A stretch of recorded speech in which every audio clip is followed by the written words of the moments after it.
Hoy, talyer, 10 piso. Talyer ka ng talyer. Tyler nga, kulit mo naman. Napaka-arte. Tunog talyer nga kasi. Dali na, 10 piso. Para saan na naman yan? Naniningil ka na naman eh. Magkakaroon kasi tayo ng mini-event para dun sa favorite prof natin. Ay, pasensyahan tayo dyan. Wala akong favorite prof. Favorite blockmate lang. 10 piso. Hindi mo ba tatanungin kung sino Alexis? Hindi ka ba curious? Hindi. Hindi ako interesado. Boring mo naman. 10 piso. Nandito ka na naman sa harap ko, maniningil ka na naman. Piso. Hindi ka ba napapagod? Siyempre napapagod din ako, lalo na kapag kausap kitang kutong lupa ka. Piso. Ito na. Sorry. Puso kasi yung pagkakarinig ko, hindi piso. Gagalit ka na lang palagi. Ginagalit mo kasi ako. Pag ikaw, pinakilig ko Anong gagawin mo? Ano nga, Tyler? Anong gagawin mo kapag pinakilig mo ako? Ano ba? Mag-shades ka nga, nakaka-distract yung muta mo eh. Wala naman, buwisit ka talaga, talyer! Di nyo naman sinabi na nandito pala si Alexis at di sana hindi na ako sumama. Ako nag-organize itong group gala natin kaya manahimik ka dyan. Talaga lang di ako ang aalis. Kain muna tayo bago tayo maghanap ng mga materials para sa booth natin. Sabi ko ako ang aalis, Alexis, pigilan mo ako.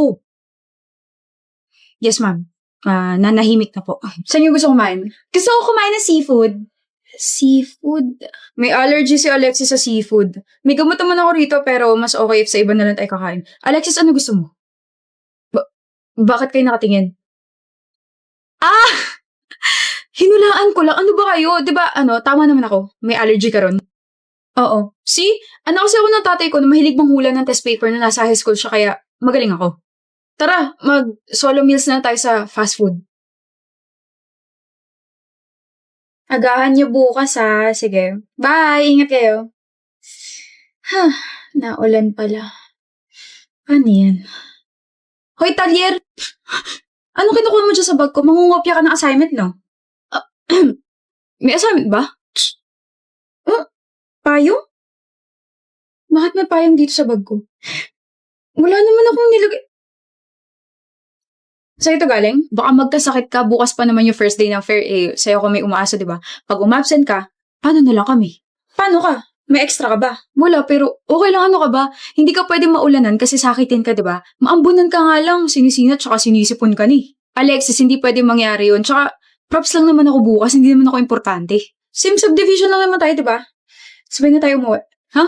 Mauuna muna tayo sa bahay namin, tapos uwi mo na tong payong mo. Sabay tayo sa iisang payong? Bakit? Di ka sanay? Tara na. Alis na ako, Alexis. Nabasa ka. Ha? Sus, wala lontong. Sabi ko naman kasi sa'yo, huwag mo ako masyadong payungan. Okay nga lang, kung magkakasakit ako, ayos lang, hindi naman ako kailangan dun eh. Bakit ka ganyan magsalita sa sarili mo? Importante ka, Tyler. Kahit anong rule mo para bukas, importante ka. Kapag nagkasakit kasi, sisihin ko yung sarili ko kasi ako yung nag-insist na sabay tayo umuwi eh. Huwag ka namang ganyan. Tsaka sino may sabing hindi ka kailangan dun? Kailangan kita. Kailangan mo ko? Kailangan kita na kulitin ako kasi hindi na ako sanay na wala ka sa tabi ko. Bonnie, break na kami. Ay, we? Feeling ko the more na tumatagal yung relasyon namin, the more na lumulubog ako. Sana kasi ginrupong mo yung sarili mo into to, Danica. Tsaka simula na nagkahiwalay kami ng block, naramdaman ko na. Naramdaman mo na naiiwan ka niya. Oo. E di sana binilisan mo maglakad. Buisit siya, hindi niya na pala nakikita yung halaga mo. Lagyan na kaya kita ng price tag. Hindi ka talaga marunong mag-comfort, Bonnie. Kapag naman hindi ako nagsalita, sasabihin mo na magsalita ako na magbigay ako ng opinion. Ngayon naman na binubuka ko yung bibig ko, naiirita ka. Ang pilosopo mo kasi. Never mind. Nakaka-stress naman kasi yung ex ko eh. Mag-iisang taon na nga kami tapos ngayon pa siya nagloko. Ano gusto mo next year? Bonnie? Mababaw ba ako para magalit sa kanya kasi hindi ako yung sinakay niya sa passenger seat niya? Yung ka-blockmate niyang babae yung pinaupo niya ron. Tapos pinagbuksan niya pa ng pinto nung hinatid namin si ate girl. Hint mo yata, babe. Wow, babe na yung tawag mo sa akin. Kanina nung kasama natin yung blockmate mo, uy lang yung tawag mo sa akin na. Di ka na nahihiya? Ano pinagsasabi mo dyan? Parang hangin nga lang ako kanina sa kotse. Hindi niyo man lang ako pinapansin. Tapos enjoy na enjoy ka pang kausap siya. Hindi ka naman kasi makaka-relate sa amin. Bakit mo siya pinaupo sa passenger seat mo? Ako nga na girlfriend mo, never mo pinapaupo ron. Tapos ano yung sabi niya kanina? Oh my gosh, third time ko na makasakay dito sa kotse mo. It's so comfortable. Ano yun? Babe, she's a guest. Kailangan niya maramdaman na special siya. So, hindi ako special para sa'yo. You're a different case. Kaya rin pala pinagbuksan mo siya ng pinto kanina. Ano ba, Danica? Different case din ba yung nasa lunch date tayo tapos bigla mo siyang pinaupo tapos kayo na yung nagkwentuhan? This is nonsense. You like her, Lauren. May gusto ka sa blockmate mo. Gusto ko siya. Okay na? Sira ulong Lauren. Ayun, yun yung nangyari. Alam mo kasi, Danica, minsan yung mga maliliit na bagay pa yung mas nakakasakit ng damdamin natin. Yung mga ginagawa ng mga partners natin sa ibang tao, yun pa yung gusto natin gawin nila sa atin. Pagbuksan tayo ng pinto, offeran tayo ng jacket kasi nilalamig tayo, i-update tayo sa mga bagay na ginagawa nila, kwentuhan tayo ng mga random na bagay. Alam mo, lahat yan never niyang ginawa sa akin. Lahat yan ginawa niya sa ka-blockmate niya. Alam mong ayokong umiiyak ka sa harap ko kasi naiiyak din ako pero pagbibigyan kita ngayon, Danica. Sige lang. Iiyak mo lang hanggang sa wala nang lumabas na luha. Ilabas mo lahat ng hinanakit mo. This will be a long process pero sinisiguro ko sa'yo, everything will be okay. Gigising ka na lang one day, hindi na masakit. Di mo na siya iniisip, di mo na siya kailangan, di mo na siya miss, hindi mo na siya mahal. Nawala ka ng pakialam sa mga bagay na konektado sa kanya. Take your time to process everything. Hindi mo kailangan mag-guilty kasi nag-break kayong dalawa. Hindi mo kailangan sisihin niya sarili mo kasi nagloko siya. No.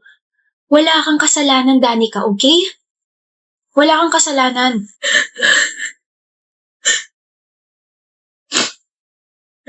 Anak nang lalo pa nga naiyak.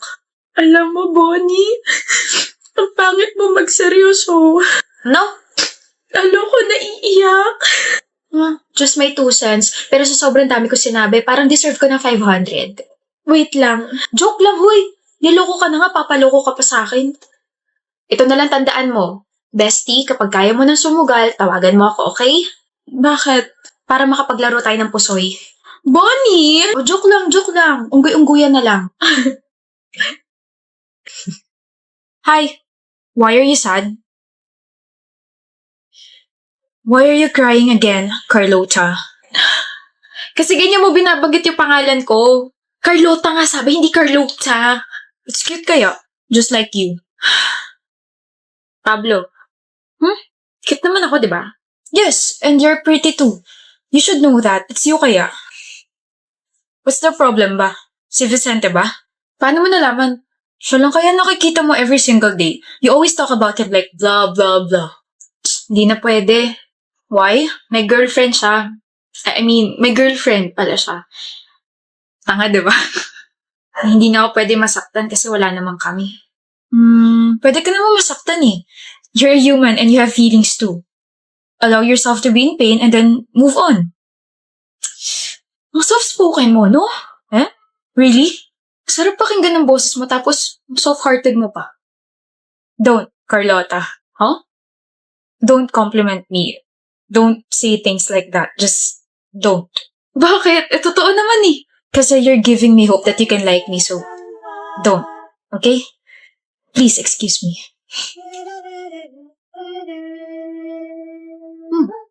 Carlota, bakit Vicente? Wala. Mangangamusta lang sana. Bakit?